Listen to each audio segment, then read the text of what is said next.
I am Jimbo Paris, and you are listening to The Jimbo Paris Show.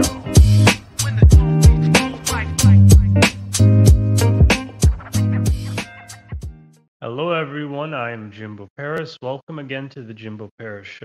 So today we have Joe Nicassio, and Mr. Nicassio is essentially a employee escape plan teacher, and he's also resurrecting America's entrepreneurial spirit. He's helped over thousands of people. He's considered a digital nomad, and he's also a brown belt in karate. So let's sit down, have a conversation with him, and learn more about this interesting man. Well, hello. Hello, it's good to meet you. It's nice to meet you too. Excellent. So let's first begin. What do you specifically do? Well, if your business was like a machine, then I would be a business mechanic. So I help people start businesses. I help people grow businesses. I fix broken businesses, and I help good entrepreneurs become great entrepreneurs. I'm a world-class, business troubleshooter. I used to troubleshoot high-tech electronics. I don't do that anymore. I troubleshoot businesses, business owners, and business processes. So I work with that existing business owner that wants to go to the next level. Maybe you're making 4 or 5 or 600,000 a year and you want to make 1 or 2 million a year. I help you do that. But I have a special program specifically for people who want to start a business, but they don't know what business to go into. And that program is called Business Wisdom Quest. And it's an online training program to help you go through a process to inventory your skills and your magic and your talents and your skills and your passions. And it's a process to help you come up with several business ideas and then really decide on, what's your North Star business so you can know where you're going. A lot of people say, I want to build a business, and they just kind of jump in and they're almost in a business by default and not in a business by design. Before you build a building, you want to build a high-rise building, you don't start with the roof and then go to the foundation. You always start with the foundation. But even before you have a foundation, you need to have a vision and a blueprint. Okay. And so Business Wisdom Quest is a program that I created to help people create a vision of what does your dream business look like, realistically, practically, viably. You need to, and then get real clear on like who's your ideal customer and what problem do you solve for them. And it's about blueprinting that business. So let's plan it on paper before we go out and build it. Let's make sure we nail it down in the laboratory before we go into the marketplace. And let's make sure that you're doing something that, yes, you want to make money, but I think we want to enjoy what we do making money. And if you're not having fun, you're doing something wrong. If you're going to build a business, you might as well enjoy it. So Employee Escape Plan was really based on this idea that every day millions of people are driving reluctantly to a job they don't want to go to. And they're praying, dear God, send me a mentor to show me how to start my own business so I never have to go back to this soul-sucking job. So if Employee Escape Plan is this idea, let's help you escape the job you don't like. And, the Business Bliss Blueprint is really a process that I created. If we're going to help you escape the job you hate, let's help you build the business you truly love.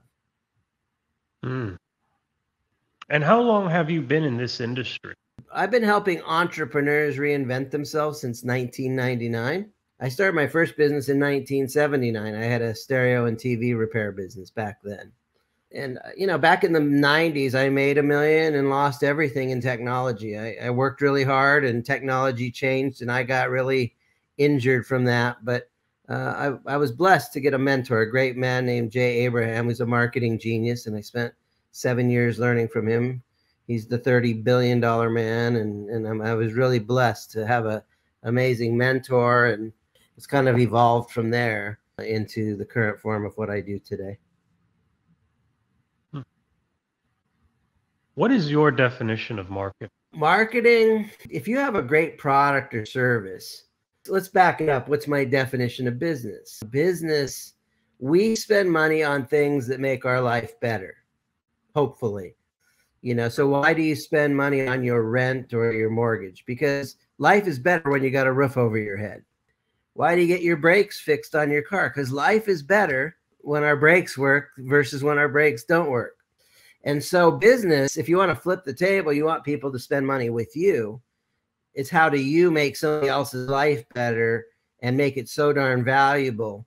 So business is this concept of, if you want to receive a lot, like the money, you got to give a lot in terms of, giving, sharing, serving, contributing, improving the lives, the health, the relationships, the whatever of the clients that you serve. So that's what business is. Now, let's just say you do something innovatively. I help people figure out what's the right business for you. That's one of my services. It's innovation, okay? Here's the problem with innovation. Innovation creates new ignorance. Just because I have this amazing service doesn't mean people know about it. I invented this thing. Do you think people in New York City know about it? Or people in Kolkata, India know about it? Or people in the Netherlands, do you think they know about it? They don't. So marketing is number one. It's a way to let people know what you do. Innovation creates new ignorance. So the cure for ignorance is education. And so marketing in many ways is an education process to identify who is your ideal customers. And good marketing is not annoying. It's, you're either a welcome guest or an uninvited pest. Okay. A lot of people, unfortunately, are not trained on how to do marketing properly. And so they annoy people and they yell louder. But good marketing, you're a welcome guest. You add value and you get people to raise their hand and they say, I'm interested in what you've got. Now, does that mean that they're going to buy from you? Sometimes, but not necessarily right away. Now that you've raised your hand, marketing has a second job, and that is to teach you to want. There's teaching content and there's conversion content, teaching people to want more. And so once people have raised their hand, that's just the start of the relationship. After you start the relationship, you need to continue to build the relationship. You need to help people know you and like you and trust you and desire what you've got. And so the first job of marketing is just to create the initial connection. The second job of marketing is to filter out the wrong people, filter in the right people. And for the right people that stick around, it's to educate them and get them wanting what you've got. And then the third job of marketing is to get people to raise their hand and say, I'm really interested now, I'll talk to you, or I'm really interested, I'll buy from you. If you're selling something low ticket, you can just sell direct.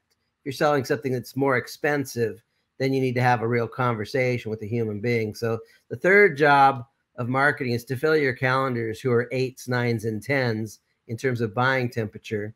Once you have that conversation now you shift from a marketing mode to a sales mode. So marketing is finding the people who are the potential buyers, and then sales is selling those people that you found that are truly interested and moving them from interested to committed and involved. And marketing isn't just online, it's offline. It's advertising, it's billboards, it's public relations, it's getting in the radio, magazine, newspaper, television, podcasts. Marketing is ways to get in front of new audiences. There's marketing to new people, the people that have never met you and never bought from you. There's marketing to the people that have shown interest and haven't bought. And then there's marketing to your current and past customers to get them to buy from you a second, third, and fourth time. I'll tell you the most important number in your marketing is the lifetime value of a customer. So this is why you're successful. What makes you different from other marketers is you essentially look at the value of a customer in the long term instead of just the short term. So what is your favorite aspect of entrepreneurship? In my personal business, I just love helping people solve the mystery of what's going to be the right business for them. That's very fulfilling to me. I think there's 3 reasons to be in business. There's the money aspect, there's the meaningful work, and then there's the freedom, money, meaning, and freedom. And I think it's, making an impact. I get to impact lives and my clients get to impact lives. As an entrepreneur maker, I really enjoy helping my clients build a business. But, it's really fulfilling is when they take and learn and then they apply what I teach them, when they implement what I teach them and they put it into action. It's like, hey, Joe, I just did what you told me and I brought in 7 new customers. That's pretty fulfilling too. One of the things that I enjoy about the work I do is helping people actually stand on their own 2 feet and put bread on their table without going through an employer that may or may not take good care of you. And is this same aspect, or well, you mentioned multiple aspects, but which aspect do you think drives you as an entrepreneur the most? I get to change lives. I got people that come to me. It's like, I'm confused. I don't know what business to go into. And then oh my God, I know exactly what I'm supposed to be doing. That's pretty fulfilling. And then, helping them. Now let's formulate that business. I get that phone call. Hey, I just made my first sale in the business you helped me start. That's pretty fulfilling. And then I get the call. It's like, hey, I'm making enough money in my business that you helped me start. I can quit my job now. That's pretty fulfilling too. Again, I think how many people don't like their work. To me, this is my playground. My whole thing is do what you love for yourself and others. Share the love through your service and good marketing so you can receive the love in the form of, gratitude and appointments and sales and cash and repeat business and referral business and video testimonials to help somebody move from I don't like my job to I love what I do. That transformation. When I put my head on my pillow at night, I sleep good because I know I'm doing good in the world. And what habits have made you an effective entrepreneur? The habit of not just laboring, but the best habit is building the systems and building the pipelines and building the automation and the processes so that, if you work hard and build good systems, it makes your life easier for the rest of your life. So I think that habit of not just working hard, but working smart and being systematic. And, you want to always find leverage. You want to always find, smarter ways to do things. Okay. So you just explained the difference between working smart and hard versus just working hard. How do you think young entrepreneurs can develop this habit of working smart and building systems and pipelines? First of all, a lot of people declare themselves an entrepreneur, and that doesn't mean that they have all that knowledge. They don't know those systems. Here's the thing. When you start a business from scratch, when you start a business from zero, you have no systems because it never existed before. You created something new that didn't exist. And so part of your job is it's to bring, products and service to the marketplace, but we always need to be looking at how can we, automate our different systems. There's 9 pieces to creating a business that works. You want me to rattle them off real quick? Of course, go for it. So number 1 is you got to choose the right business for you. A lot of people, they say I'm an entrepreneur and they're not even in the right business in the first place. And I think one of the biggest reason people fail in business is they choose the wrong business for their personality in the first place, or they choose the wrong business for their skill set in the first place. Second thing you need is, now that you know what business is, what does your brand represent in the marketplace? You got to be intentional about building a brand. There is no leader without a tribe, and there is no tribe without a leader. And the highest paid person is a tribal leader, but we don't follow a person, we follow a cause. So what do you stand for? So you got to build the brand. That's the second piece. Now that you know what you stand for, the third piece is, what are you offering? And we need to be really smart about offering, and a matter of fact, another reason people struggle in business is they think they have a marketing problem or a sales problem. And the truth is they don't have a well-formulated offer. They have an offer problem. If you've got a good offer, I love offering it, they love buying, and I love delivering on it. Okay. So that's the third thing that you need to be systematic about. The fourth thing is you need to become a good storyteller. In the houses I've lived in, when the advertisements come on, people turn down the volume. They don't want to be advertised to. So a lot of these startup, wannabe entrepreneurs, it's like they have a lot of the pieces of the truth, but they're not executing them in the right sequence, and so it gets in trouble. So I use storytelling as a way to make my point and get it across. So we need to become a storyteller. That's the fourth piece. The fifth piece is we need to promote. And you don't need to promote 100 different places. You need to promote one place that works effectively so you can generate leads every day and clients every week. So you don't need to be on Facebook and Instagram and Snapchat and LinkedIn. You don't need to be in 100 places. You need to run, you need to generate leads consistently. If you have good quality leads coming in every day, then you're going to get clients every week, and you can actually build a sustainable business. So you got to promote, and you got to promote effectively, and you can't be scattered. You got to be focused like a laser beam. You can't be scattered like a light bulb in business.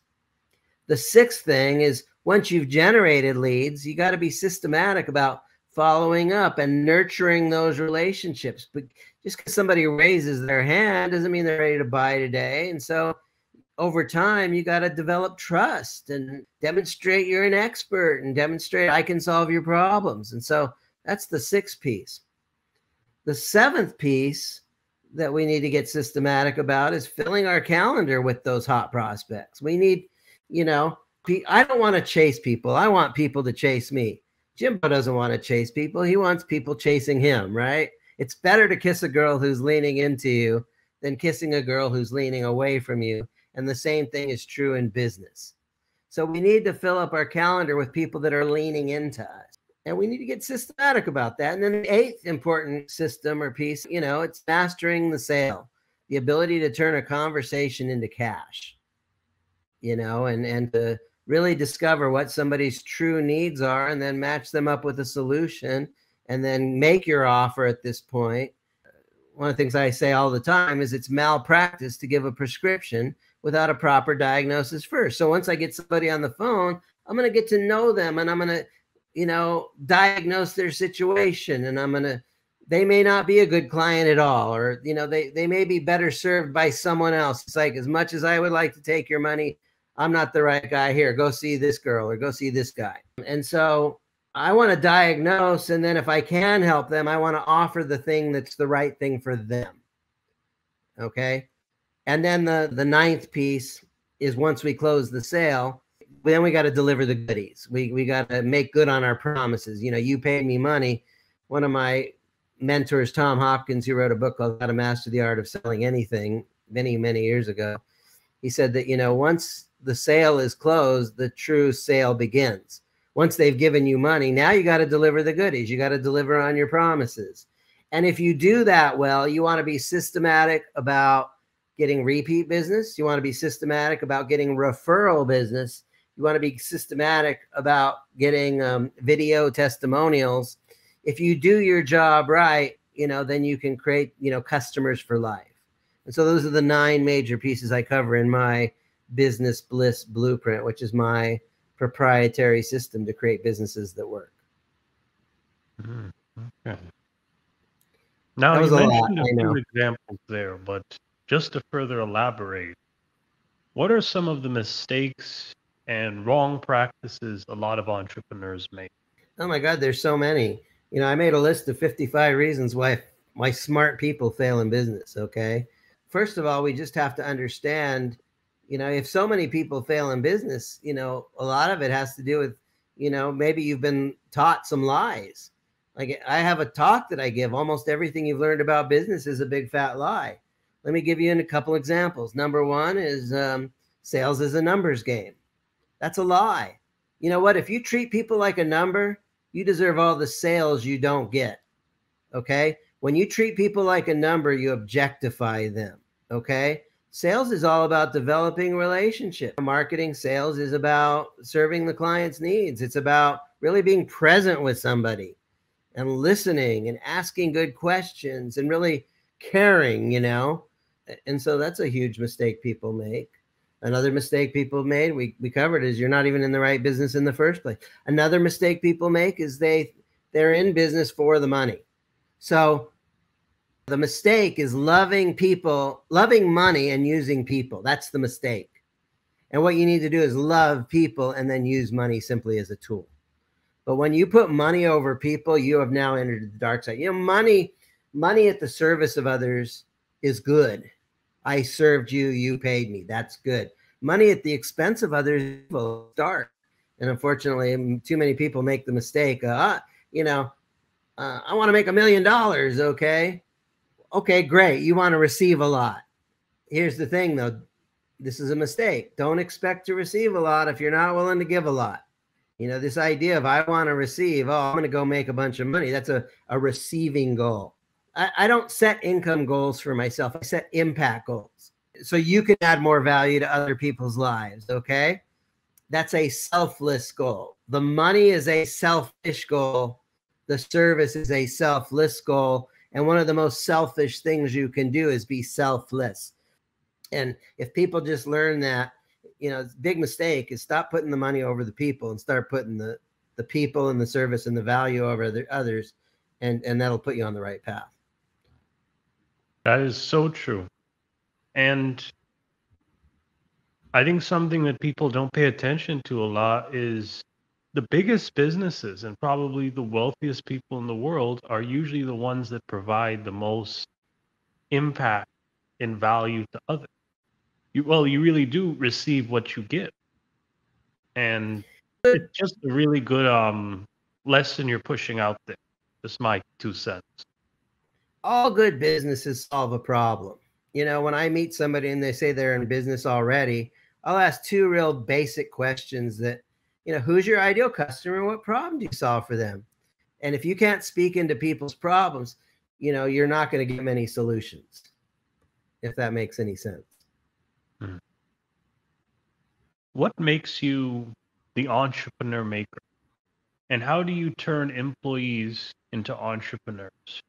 Well, entrepreneur maker is a title I gave myself because I think it accurately describes what I do. I mean, I believe children are born as geniuses and then conditioned into mediocrity. So from the day we're born, hopefully we had loving parents. Our loving parents told us what to think. Kindergarten tells us what to think. Disney tells us what to think. The Sesame Street, the government, religious leaders tell us what to think. Radio, magazine, newspapers, even podcasts tell us what to think. And what happens is we become disorganized. We have all these, we're diverse and we're multifaceted. Now, the real question is are you showing up scattered like a light bulb or focused like a laser beam? So I've made it my life work to have people figure out how can we organize you into a business where you can add value and get paid for it.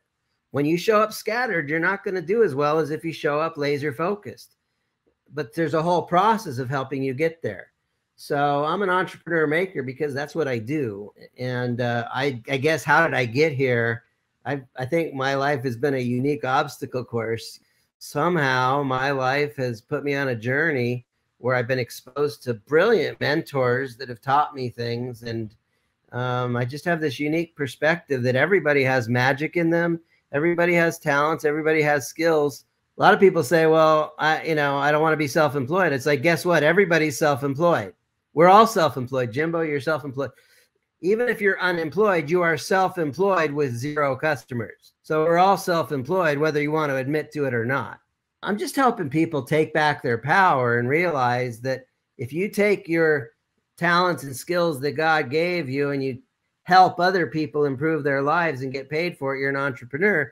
Why not get real good at that and get real procedural and create great processes about it? This is who I am. This is what I'm about. I have a cause. I have a purpose to help people take their power. Stop working for the man, be the man. Stop working for the boss, be the boss. Own your own power. You're going to work anyway. Why not work for yourself instead of giving your power away to an employer? Don't work for someone else and give your power away. To me, that's foolish. I know that you got to have a job. You got to do something to put bread on the table. If you got a job now, don't quit your job and then hire me and then try and figure it out. Keep your job, keep making money, hire someone like me. Let's get your business working, prove it out as a side hustle, validate your concept, get your systems working, start making enough money that that this thing works. And then once you know it's working, then you can escape from your job. I want you to be financially responsible. If you're a man, I want you to be responsible for putting bread on the table and taking care of your family. You got to be responsible. Just because you started as an employee, though, doesn't mean that that's your destination for the rest of your life. I'm here to tell you, you have a lot more power than that. As you talk about this, I can't stop thinking about this research paper that I'm working on for media and communication studies. There's a certain term called ideological state apparatus. And a lot of times we're very familiar with something called the repressive state apparatus.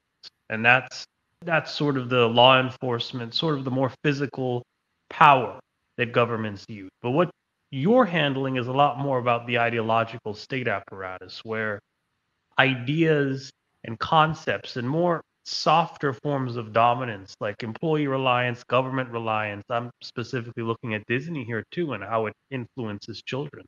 And I see a man like you as a freedom fighter against this common ideological state apparatus because you're sort of pushing people into more of this subculture that involves basically empowering the self through Yeah. entrepreneurship. So again, I do think you're really providing a massive value for people.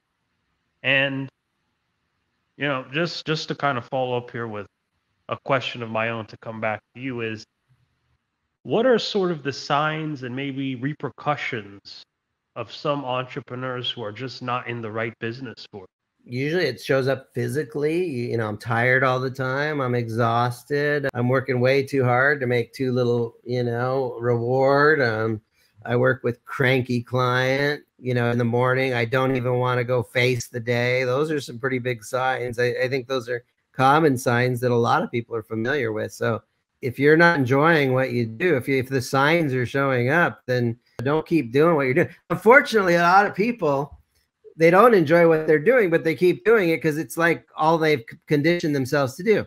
And so, people will be in pain. They'll keep doing what they're doing until it hurts bad enough that they either break down or they quit or they shut down. And don't wait till it gets to be that late. If you feel the pain, the most important number one determining factor if a human being will change is if they have a sense of urgency. And if you don't have a sense of urgency about making the change, you're going to continue going to that job you don't like. And, what happens is you're going to be making, or that business that you don't like, maybe you'll be making money, but you're going to just get more miserable every year, and you're just going to turn into a grumpy old curmudgeon. So don't let it get that far. And let me give you a great business shortcut. It's really a spiritual thing, but give to the givers, because givers are wired to give back. If you give to the takers, they'll just keep taking and taking and taking, and they will deplete you. They will deplete you energetically. They will deplete you financially. They will deplete your emotions, and you'll end up feeling really bad. And so we want to give to the givers because givers are wired to give back. And once we get the signs that somebody's a taker and they just want to receive without giving, that's bad karma. That's bad juju. Get away from me. I don't need that in my life. Now, Mr. Nicassio, this has been an excellent interview, but before we wrap this up, I just want to know a bit more about your book. I wrote Resurrecting America's Entrepreneurial Spirit back in 2012. And, I was asked to speak to 50 people. We were all told if you go to school and get a good education, you get a good job. And that's not true. And so I was asked to come to the EDD, the Employment Development Department, and talk to these people and teach them how to market themselves to get their next job. So I talked about marketing and prospecting and initial contact and qualifying and sales and all that. And somebody goes, Joe, it's like, we don't have a problem finding a job. We have trouble finding a job with the things we learn in the university. I had a job in the psychology department, but I'm having trouble finding a psychology job. I said, look, a dream job is not an entitlement. Where's the committee to create a dream job for Jimbo Perez? Is there a group of employers out there saying, let's create a dream job for Jimbo Perez? It doesn't exist. But the point is, you're not entitled to a dream job. If you find one, you're lucky. And so my book, Resurrecting America's Entrepreneurial Spirit, was really I identified 21 spirit killers. That's my program to help you figure it out. It's a little $500 program or 3 payments of $187, but it's a look, before you even go down this entrepreneur journey, don't start working, start thinking and start blueprinting. Here's a great quote. Even the poorest person can create a superior plan. it doesn't take money to create a good plan. It takes a pencil and a piece of paper. And, if you don't know what business to go into, don't spend any money. Get your thinking cap on. And if you need guidance on it, that's what Business Wisdom Quest is about, to guide you and guide you to a journey to help you figure out what is the right business for you. That's really something that I do that nobody else on the planet is really doing what I do the way I do it. Okay, well, thank you again, Mr. Nicassio, for being on this show. Are there any sort of final words, any final powerful statements you'd like to make to the audience before I let you off here? I have a free Facebook group for entrepreneurs and pre-entrepreneurs who want to build that better business. And it's at businessincubatorcommunity.com. If you'd like to join us, go to businessincubatorcommunity.com. It forwards straight into that Facebook group. And, I have some free resources there for people that want some help, but they're not quite ready to hire somebody like me. It's, it's a great, first step, at no charge. I just want to let people know, if you want the help's available. I'm very committed to this. I don't work for free, but this is what I do for a living. But I really think that if you hire a business coach, your business should improve. And I'm very good at what I do. I am real. If I can help you, I'll recommend a program. If I can't help you a program, I'll send you to somebody who can help you. All right. Also, I just want to say thank you, Jimbo. You reached out to me and you said, hey, my crowd might get some value from you being on my show. So we made it happen. And so I want to just thank you for reaching out and following up with me. And we closed the loop and we made it happen. We made it happen, dude. Nice. Again, it was well worth the effort and wait. So just to finish this up here, I just want to do a few quick shout outs. First shout out is going to be to Judy Ryan from LifeWork Systems. She's basically an HR superstar. She goes into businesses, improves the relationship structure, improves the management structure on a completely social level. And her belief is that when these things are fixed, medium to large size businesses can perform at a much higher level. So if you want to reach out to her and you want an easy way to get to her, talk to me. This next thing here is the subscriber count. Again, we're slowly growing in subscribers. We're at 93 subscribers now, but please subscribe now, ring that bell if you want exclusive updates on great people such as Mr. Nicassio, the Entrepreneur Maker, and to just see more episodes that are coming out now. Next part, we also have a Roku channel. Subscribe to our Roku channel as well. We basically push out the same content here like everywhere else, except it's going to be usually more live content. It's higher quality than YouTube. So again, if you want a higher quality show, check us out there too. And then the final thing we're offering now is Jimbo Paris Services. If you need somebody that can help provide a brand for you, that can edit videos, make videos for you, that are catered to attracting a specific audience that you have, need me to interview employees in your business, need me to interview experts in your business, need me to review content, maybe make new ads, posts, look at Jimbo Paris Services. Now, thank you again, everyone. I'm Jimbo Paris, and this is the Jimbo Paris Show.